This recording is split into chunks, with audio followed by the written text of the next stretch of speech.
Klaipėdos rajone surengtas Tėvynės sąjungos Lietuvos krikščionių demokratų sąskrydis, kurio metu partijos lyderis Andrius Kubilius sulaukė daug kritikos. Buvęs konservatorių pirmininkas Europos parlamento narys Vytautas Landsbergis aiškino, esą premjerui per daug įtakos daro koalicijos partneriai. Kritikos Kubiliui pažėrė ir partiją grasinantis palikti Seimo narys Evaldas Jurkevičius. Jis stebėjosi, kad konservatorių ministrai nuolat dalyvauja Seimo posėdžiuose, o nedirba ministerijose. Tėvynės sąjungos Lietuvos krikščionių demokratų partijos nariai susirinko į tradicinį vasaros sąskrydį. Į Klaipėdos rajone Drevernoje esančią sodybą atvyko keli tūkstančiai partijos skyrių narių su šeimomis.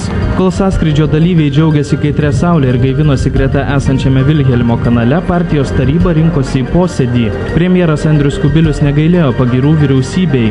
Jis tikino, kad Lietuva išsigelbėjo iš finansų griūties, o kelią, kuriuo praėjusiais metais ėjo Lietuva, dabar esą renkasi Europa. Sugebėjom iš tiesų išsigelbėti iš finansų griūties ir dabar matom jau ekonomikos atsigavimo požymius.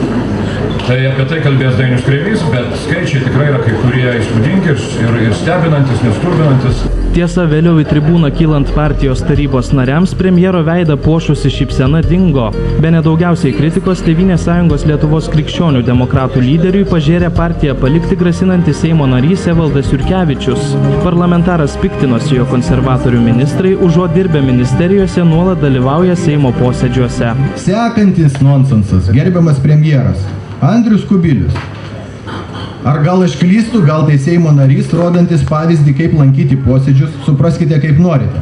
Tačiau tiek padėjėjų turint ir kaip Seimo nariui, ir kaip premjerui, nebėra kas veikti vyriausybėje, o tik dalyvauti Seimo posėdžiuose ir teisingai balsuoti už kiekvieno parinktus taupimus, karpimus, varžymus. Kyla klausimas, kas vadovauja vyriausybėje. Aš tikiu, kad partija tinkamai įvertins kai kurių Seimo narių elgesį šiandieną frakcijoje, kai mes turime porą trejetą Seimo narių leidžiančių savo balsuoti ne taip, kaip yra nutarta partijoje, ne pagal partijos programą ir tuo pačiu sukeliam papildomų problemą. Andriui Kubiliui teko išklausyti ir Vytauto Landsbergio kritiką dėl esą per didelės jam daromos koalicijos partnerių įtakos.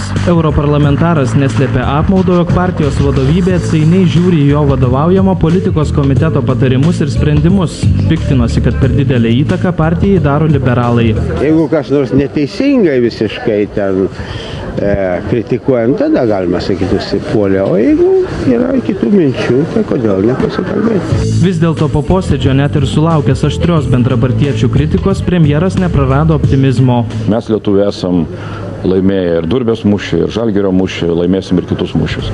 Pasibaigus posėdžiui sąskrydžio dalyvių laukia krepšinio, tinklinio, šaškių ir šachmatų turnyrai.